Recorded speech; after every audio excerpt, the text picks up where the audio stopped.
A Spokane judge ruled Tyler LeMasters did not legally qualify as a candidate for a Spokane City Council race.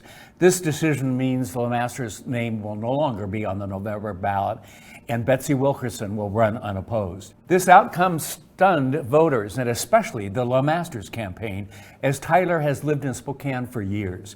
As of August 25th, 2021, the Superior Court ordered that LeMasters' name be stricken from the November ballot.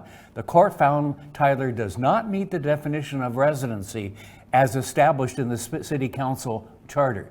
The charges put forth by Paul Dillon and Mary Winks, advocates of Planned Parenthood, were simple. LeMasters did not physically reside in Spokane for 1 year prior to filing for office, as the Spokane City Charter requires. Since LeMasters filed on May 18, 2021, he should have been living in Spokane on May 18, 2020. Simply put, LeMasters was not in Spokane before May 18, 2020, and moved back to Spokane a few months after that deadline. On the surface, it seems simple. LeMasters did not live in the district on May 18, 2020. The court interpreted his case in a straightforward fashion and decided after only 1 hour of debate between opposing counsel. Sadly, the court and Planned Parenthood advocates neglected that LeMasters established his residency in 2015 and has always considered Spokane his home by maintaining an address and voting here for years.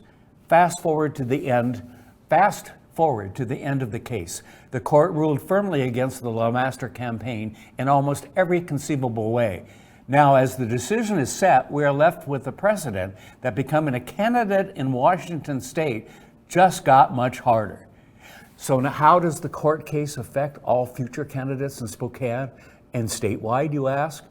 Let's lay out an example. The year is 2021 and it's September.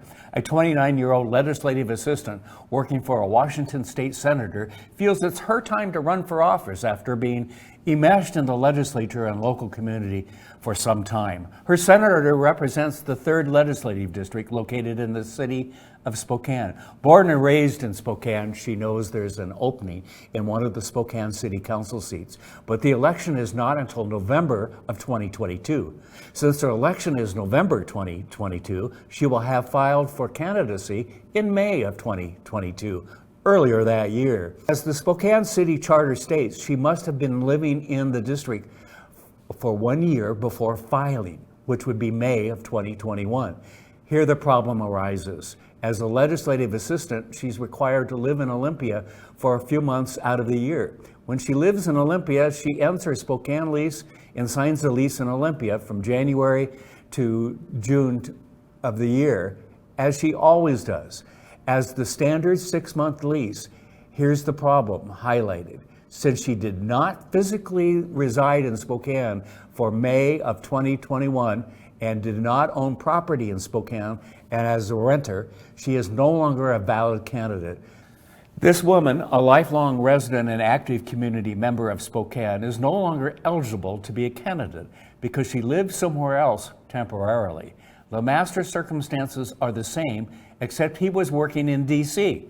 This decision is sure to cause trouble for Spokane City Council candidates as well as statewide candidates, as court never accounted for or commented on the fact that LeMasters established his residency in 2015. The court also did not define how he lost it by moving temporarily away for work. And while the situation seems rare, it is more than ordinary.